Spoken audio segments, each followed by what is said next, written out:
24 news में आपके साथ हरकुलिस पंडे। और आपको बता दें कि भारत में संतों को और सनातन की दोनों की सिमिलरिटी है, नहीं बराबरी है। लेकिन आज महान संत आसाराम बापू जेल में बंद है कि आखिर क्यों?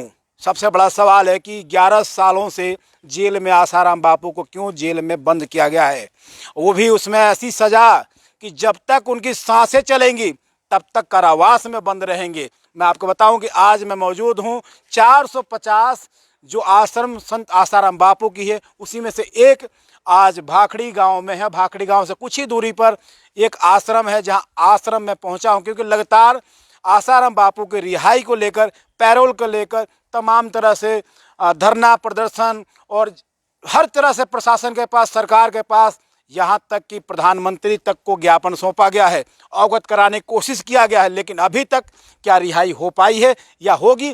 तमाम ऐसे सवाल हैं क्योंकि पिछले साल 2023 में ये भी बात सामने आई थी कि जनवरी में आसाराम बापू को रिहा किया जाएगा।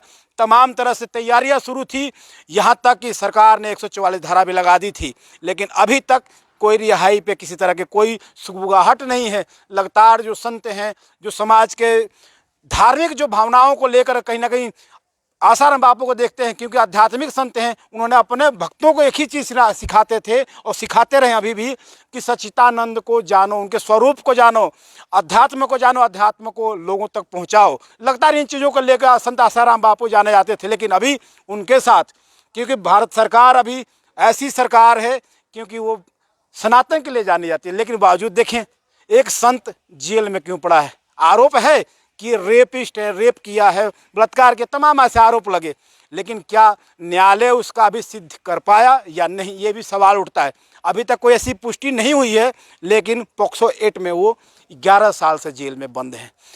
जानेंगे क्योंकि संत हैं तो संत के बारे में जानना जरूरी है। आरोपों को भी जानेंगे क्योंकि लगातार जो अभी रामा भाई हैं वो संत यहाँ के सलाहकार भी हैं और लगातार यहाँ के संचालक भी रहे हैं। वो लगातार यहाँ भी कुछ दिन पहले अभी देखें कि आपने देखा कि सेक्टर 12 लघु सचिवालय पहुँच के वहाँ पे धरना प्रदर्शन भी किए शांति रूप से और जिला उपायुक्त को ज्ञापन सौंपा था। और आज फिर मैं पहुंचा हूं क्योंकि फिर आज यहाँ केंद्रीय राज्य मंत्री कृष्णपाल गुर्जर के पास गए थे, उनको भी ज्ञापन सौंपा, उनसे बातचीत की और तमाम मुद्दों पे बात हो कि किस तरह से रिहाई मिलेगी, सरकार की नीतियां कैसी है, न्यायालय का फैसला कैसा है, इन तमाम चीज़ों पर बातचीत करेंगे। सर नमस्कार। नमस्कार सर। सर लगातार आप जा रहे हैं संत आसाराम बापू की रिहाई को लेकर, क्या ऐसी विडम्बना है, कहाँ कहाँ गए, क्या अभी आश्वासन मिले, बताएं एक बार। देखिए, हमने पूरे देश भर में ये जो है मुहिम चलाई हुई है, क्योंकि अभी पानी कहते हैं ना, जब सिर के ऊपर, नाक से ऊपर चढ़ जाता है तो छटपटाता है बहुत ज़्यादा।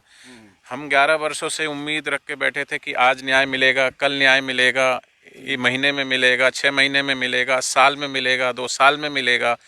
लेकिन धैर्य अब टूटने लगा है। धैर्य इसलिए टूटने लगा है कि अब देखिए लगभग अभी 1-1.5 महीने से बापूजी का स्वास्थ्य इतना लड़खड़ाया हुआ है, उसके चलते वो 1 महीने तक अभी लगातार एम्स हॉस्पिटल में एडमिट रहे।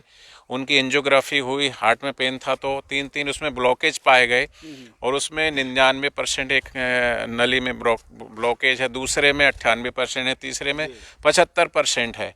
3 ब्लॉकेज और हीमोग्लोबिन जो है उनका 7 पॉइंट में आ गया था। जब बापूजी बाहर थे बिल्कुल फिट थे, जितनी भी उनकी उम्र थी 74-75 वर्ष, बिल्कुल फिट थे। जोधपुर जेल में जब गए वो तब भी फिट थे। पिछले जब कोरोना काल जब आया तो वहाँ जेल के अंदर जो कैदी हैं वो संक्रमित हुए। जोधपुर जेल में तो 9 साल ही रहे ना वहाँ पे, अभी 11 साल उनका हो रहा है, 11वां साल चल रहा है। वो बिल्कुल फिट थे, तो कोरोना काल में उनको जो है कैदी वहाँ पे जब संक्रमित हुए तो बापूजी भी इफेक्ट हुए। उसके बाद भी बापूजी का स्वास्थ्य लड़खड़ाया और सबको पता है कोरोना जो है वो सीधा फेफड़ों पे ही अटैक करता है। तो फिर भी उस समय भी बापूजी का हीमोग्लोबिन है वो 3.7 आ गया था। उसके बावजूद भी बापूजी उस कोरोना को टक्कर देके स्वस्थ होकर के आए। लेकिन विगत इस 1-1.5 महीना तक उनका जो स्वास्थ्य है इतना लड़खड़ाया। 25 दिन तक वो एम्स में भर्ती रहे और वहाँ जो भी आधुनिक जो चिकित्सा है एलोपैथिक, वो चिकित्सा के द्वारा वहाँ ट्रीटमेंट भी किया गया, लेकिन कोई भी फ़ायदा नहीं हुआ।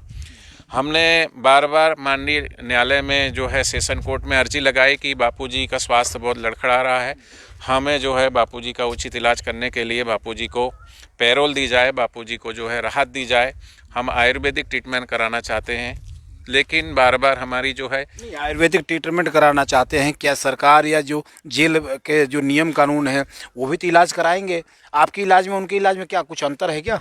देखो, अगर उनका इलाज तो 1 महीने से एम्स में चल ही रहा है, अगर उसमें कुछ राहत मिलती तो हम क्यों आयुर्वेदिक बोलते। और बापूजी जो हैं वो हमेशा आयुर्वेद का ही प्रचार करते रहे हैं, और आयुर्वेद में भी बहुत अच्छी अच्छी चिकित्सा है जिसके द्वारा हर रोग का निदान किया जा सकता है, और नेचुरल तरीके से नेचुरोपैथी मतलब आप नेचुरोपैथी और आयुर्वेद के द्वारा। दोनों माध्यम से। हाँ, तो हमने पीछे माधव बाग महाराष्ट्र में है, उसकी भी हमने एप्लीकेशन लगाई थी, और अभी जो है हमारे को ये कह के रिजेक्ट कर दिया गया कि भाई हम जो है आपका उसमें आयुर्वेद में आपको नहीं दिया जा रहा है। क्यों नहीं दिया जा रहा है? उन्होंने कहा कि भाई आप जो है यहाँ पे जो एम्स में जो भी सुविधाएं थी उसमें तो इलाज किया, लेकिन जब राहत नहीं मिली तो उन्होंने कहा इसके आगे का इलाज जो है, एम्स ने हाथ खड़ा कर दिया। एम्स ने कहा कि भाई इसके आगे का इलाज हम नहीं कर सकते, हमारे पास जो भी सुविधाएं यहाँ पे थी जोधपुर एम्स में कर लिया, अब इससे आगे का इलाज आपको करना है तो आप जो है जोधपुर से आप दिल्ली एम्स जाइए।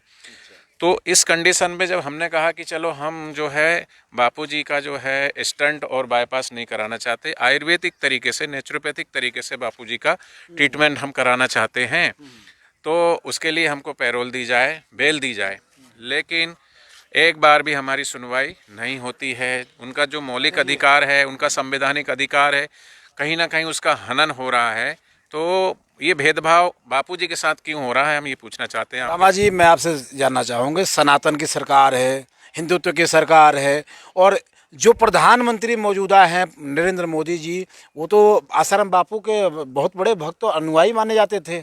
आखिर ऐसा क्यों? भैया फिर भी देखो, ये आपने सही बात कही है। इस देश का कोई भी किसी भी पार्टी का ऐसा कोई बड़े से बड़ा जो है नेता है, चाहे मुख्यमंत्री पे पद पे है, चाहे सांसद के पद पे, विधायक के पद पे, केंद्रीय मंत्री हो कि राज्य मंत्री हो, किसी भी पद पर किसी भी पार्टी के कोई भी नेता हो, सभी ने लाभ लिया है बापूजी का और अभी भी ले रहे हैं। और हमारे बापूजी ने सभी को जो है हमेशा जिन्होंने भी अच्छा कार्य किया है उसको जो है आगे बढ़ाया है। माननीय नरेंद्र मोदी जी, उनको भी बापूजी ने कितनी बार आशीर्वाद दिया है, और आशीर्वाद देकर के कितनी बार उनको बापूजी मुख्यमंत्री पद पे वो जो थे, जब बापूजी के आश्रम में आते थे, उसके बाद वो जब मुख्यमंत्री तीसरी बार बने तब भी बापूजी ने उनको आशीर्वाद दिया था कि आप जो है, हम आपको जो है, ऑन रिकॉर्ड है आप जो मैं बोल रहा हूँ, आशीर्वाद उन्होंने सबको दिया। लेकिन जब उन पे पड़ी, जब उन पे कोई व्यवधान खड़ा किया, तब ये सरकार, ये भक्त कहाँ चले गए? क्यों उनके जुबान क्यों कुंठित हो रहे हैं? ये सवाल उठता है कि नहीं? ये बिल्कुल उठ रहा है, हर एक सनातनी के अंदर उठ रहा है। पूरे भारत देश, पूरे विश्व में जो भी हिंदुत्ववादी लोग हैं, जो सनातनी हैं, सभी का जो है हृदय पीड़ित है, दुखित है।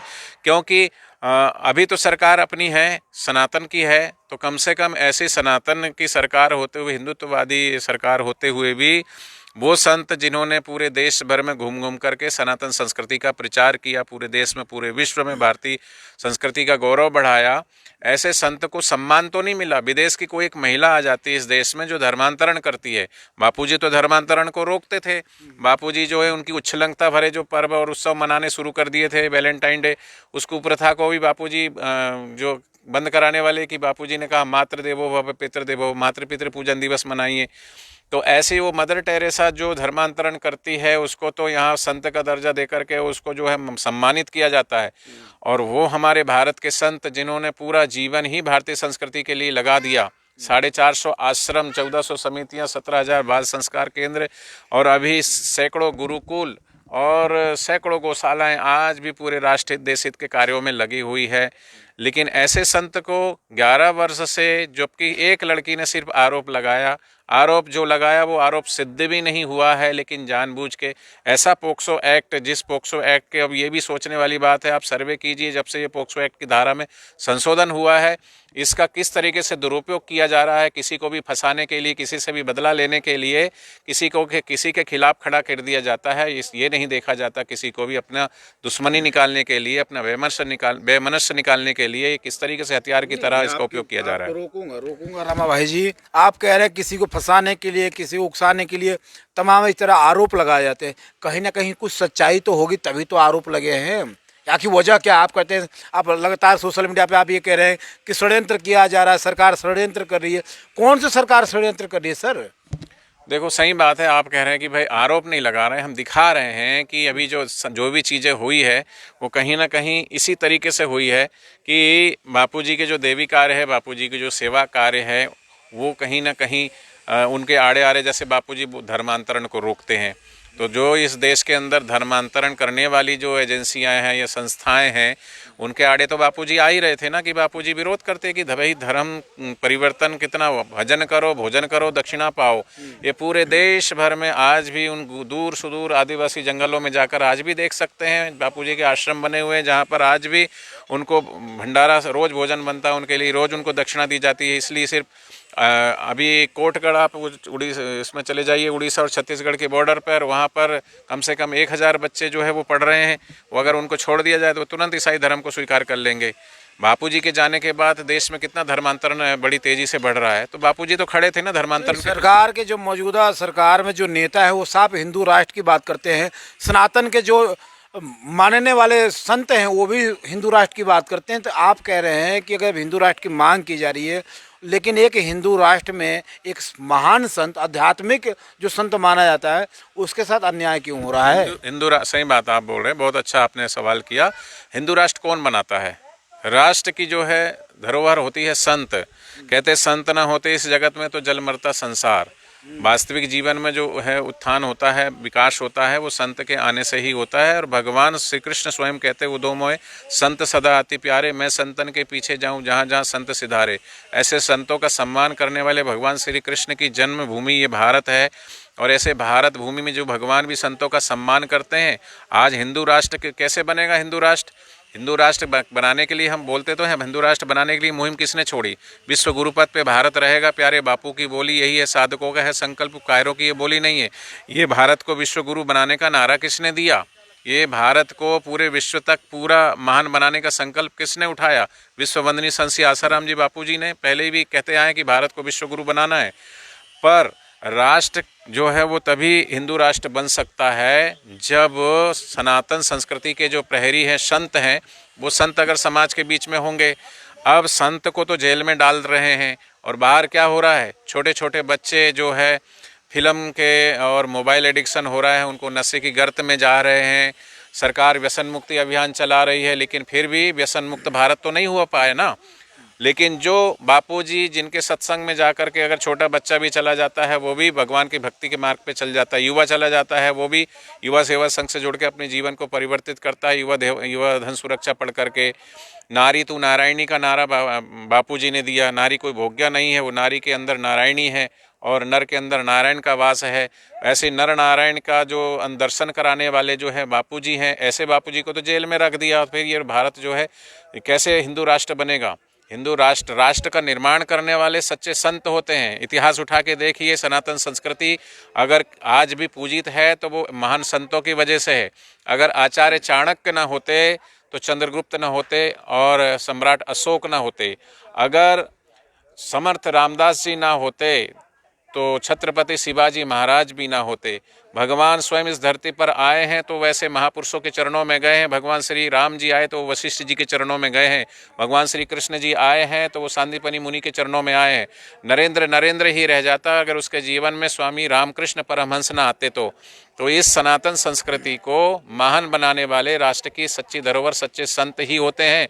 तो ऐसे राष्ट्र को हिंदू राष्ट्र बनाने के लिए बापूजी की परम आवश्यकता है। मैं हमेशा कहता हूं कि रेत की जरूरत रेगिस्तान को है, सितारों की जरूरत आसमान को है, पर बापूजी की जरूरत तो सारे हिंदुस्तान को है, सारे विश्व को है। एक वाकया मुझे भी याद आ रहा है कि जब प्रधानमंत्री नरेंद्र मोदी जब मुख्यमंत्री गुजरात के हुआ करते थे, उस समय भी आश्रम में जाते थे और बापूजी से आशीर्वाद लिए हैं, कई बार माला वाला पहनाए वहाँ पे आशीर्वाद लेते हुए। लेकिन एक बात ये भी आती है कि प्रधानमंत्री बनने से पहले आसाराम बापू ने कुछ कहा था, उनको कोई आशीर्वाद दिया था कि कहाँ पहुँचोगे, कुछ जिम्मेवारियों की बात थी।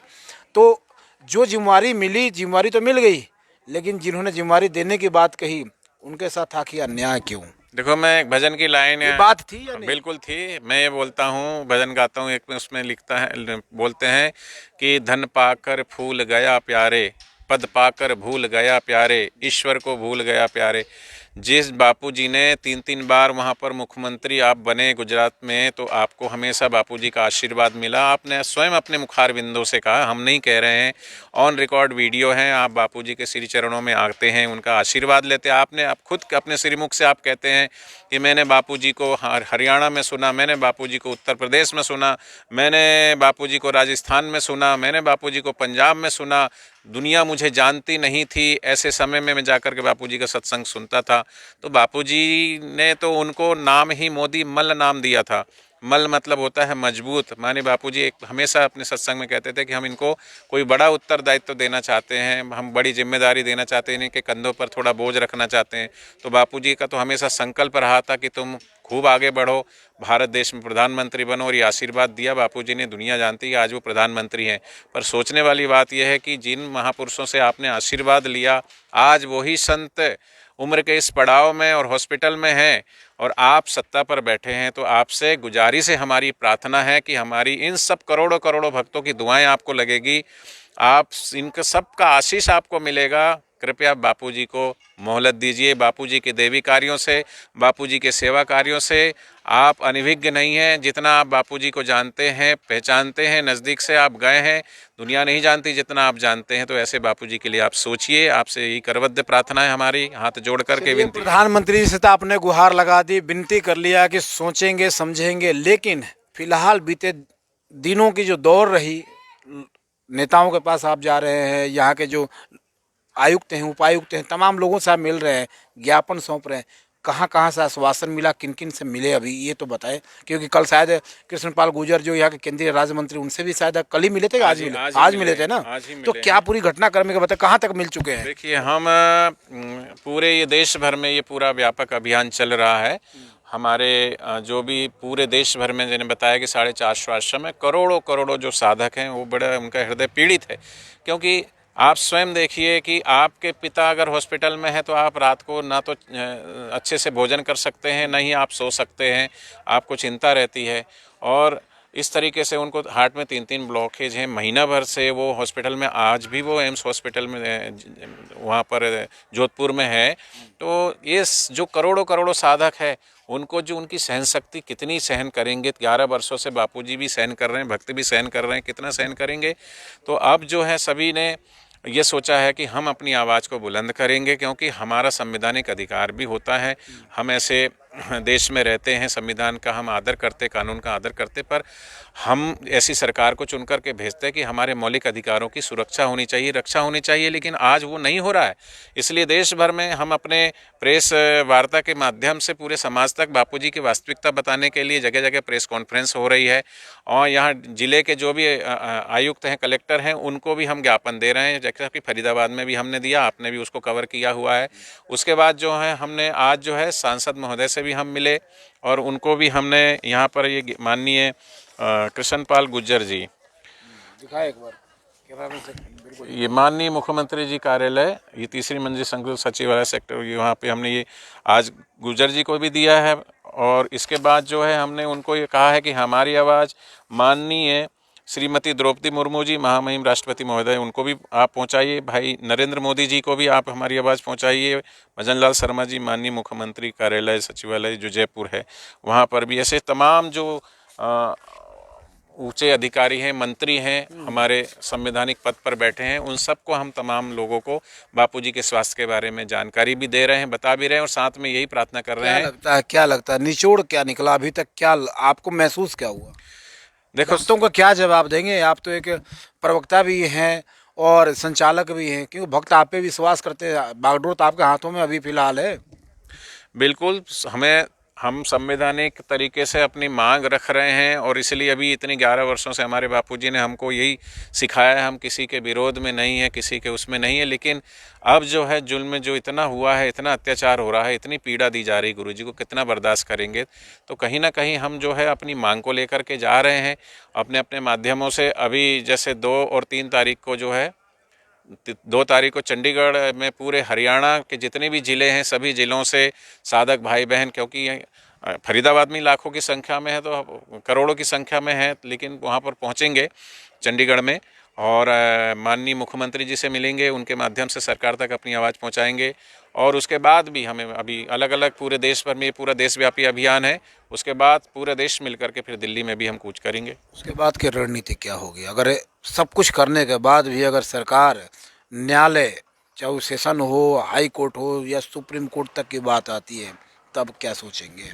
देखो, अभी सेशन कोर्ट में निर्णय हुआ है, उसके बाद अभी हाई कोर्ट में चल रहा है। हमें पूरा भरोसा है कि माननीय न्यायालय हमारी इन सभी भक्तों की पीड़ाओं को ध्यान में रखते हुए, क्योंकि कई बार जो है कोई ना कोई त्रुटि जो है सेशन कोर्ट में रह जाती है, उसे हाई कोर्ट में उसको सुधार लिया जाता है। अपील किया भी कहीं आपने? हाँ, अपील हमारी हाई कोर्ट में चल रही है अभी, और स्वास्थ्य के आधार पर हमने जो है सेशन कोर्ट में भी लगाया, हाई कोर्ट में भी लगाया, वहाँ से हमको रिजेक्ट किया गया। उन्होंने कहा कि आप जो है, कई बार आरोप निकला कि बीमारी का बहाना एक हथियार का तरह उपयोग आप लोग कर रहे हैं, लेकिन अदालत इस चीज़ को समझ रहा है, अदालत ने इसको बिल्कुल अनदेखा इसलिए कर रहा है कि आपके पास कोई मुद्दा ही नहीं रहा पैरोल के लिए, तो आपने बीमारी का बहाना बना के बार बार अपील आपने किया है और उसको ठुकराया भी गया है।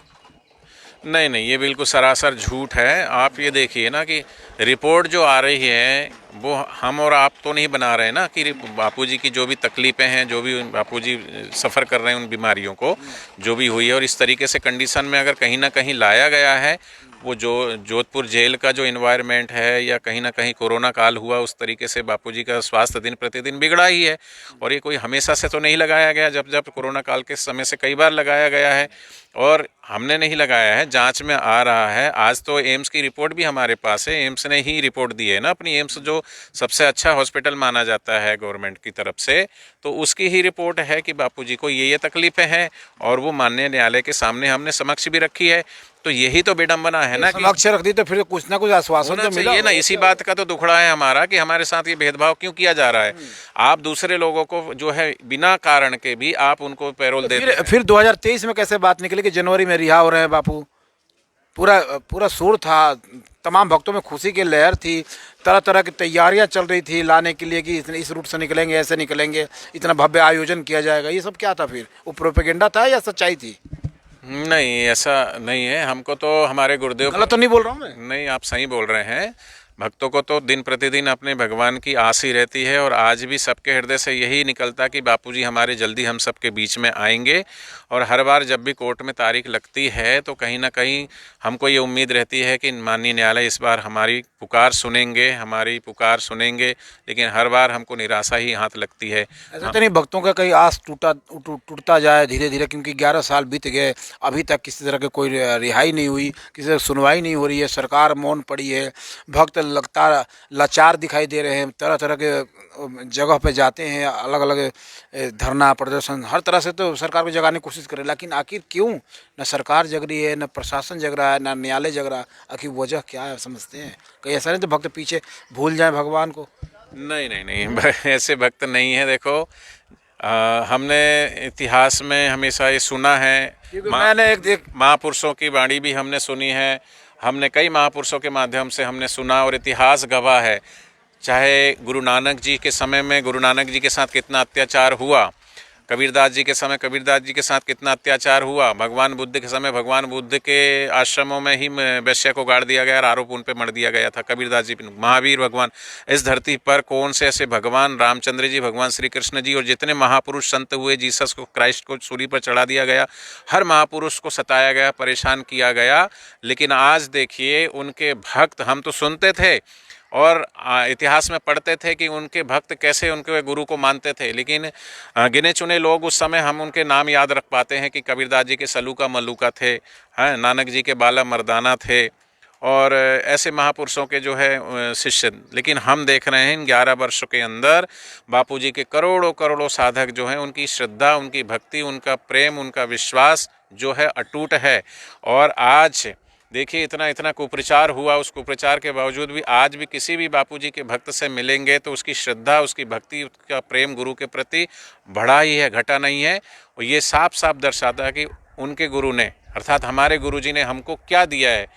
जो दिया है वो वास्तविक प्रेम दिया है, और वो सच्चाई को आज भी जानते हैं और समझते हैं और फील करते हैं, महसूस करते हैं। और उसका ये प्रमाण है कि आज भी करोड़ों करोड़ों साधक ज्यों के त्यों उनकी श्रद्धा भक्ति में जरा भी खूट नहीं आई, बल्कि अगर श्रद्धा भक्ति तौलें तो पहले से ज़्यादा गुरु से प्रेम करते हैं। और परीक्षाएं हुई, लेकिन तमाम परीक्षाएं, तमाम प्रकार के आरोप प्रत्यारोप के बावजूद भी साधकों की श्रद्धा भक्ति टस से मस नहीं हुई, क्योंकि साधक यही कहते हैं, ये सदगुरु का दर है, यहाँ मनमानी नहीं होती। निंदा करने वालों ने चाहे कितनी भी निंदा करी हो, पर सच्चे गुरु भक्तों को कोई परेशानी नहीं होती। सच्चे गुरु भक्त कहते हैं, अरे निंदकों कुछ तो है हमारे बापूजी में आज भी, वरना बापूजी की दुनिया आज भी यूं ही दीवानी नहीं होती। इसलिए कहते हैं कि सच्चाई कभी छुप नहीं सकती बनावट के उसूलों से, खुशबू कभी आ नहीं सकती निंदक के कागजी फूलों से। निंदक के निंदा कागज के फूल के समान थी, उसमें कोई सुबास नहीं थी। सच्ची सुबास तो गुरुदेव के सत्संग में आज भी है, और उसी सुबास की बदौलत, उसी सच्चे प्रेम की बदौलत आज भी अपने गुरु से प्रेम करने के लिए लोग टस से मस नहीं हुए, आज भी लगे हुए हैं। मुझे 27 साल हो गए आश्रमों में, और मैं आज भी अपने गुरुदेव के प्रति उसी तरीके से अपनी पूरी श्रद्धा भक्ति से गुरुदेव के चरणों में जुड़ा हुआ हूँ। बहुत बहुत धन्यवाद। तो देखिए, आसाराम बापू आध्यात्मिक और कहीं ना कहीं देश के धरोहर हैं और संत, महान संतों में गिनती होती है, लेकिन आज वो 11 सालों से जेल में बंद हैं। रिहाई को मांग को लेकर लगातार जो भक्त हैं, संत समाज है, मांग उठा रहा है, लेकिन अभी तक किसी तरह की कोई सरकार और प्रशासन और न्यायालय से कोई किसी तरह का आश्वासन नहीं मिला। लगातार देखना ये होगा कि आखिर ये कब तक धरना प्रदर्शन और सरकार को जगाने का काम करते रहेंगे संत, क्योंकि संत ही सरकार है और सरकार को संत के बारे में सोचना चाहिए। ऐसी ही खबरों के लिए आप जुड़े रहिए। आप देख रहे थे FCN 24 न्यूज़ में आपके साथ हरकुलिस पांडे।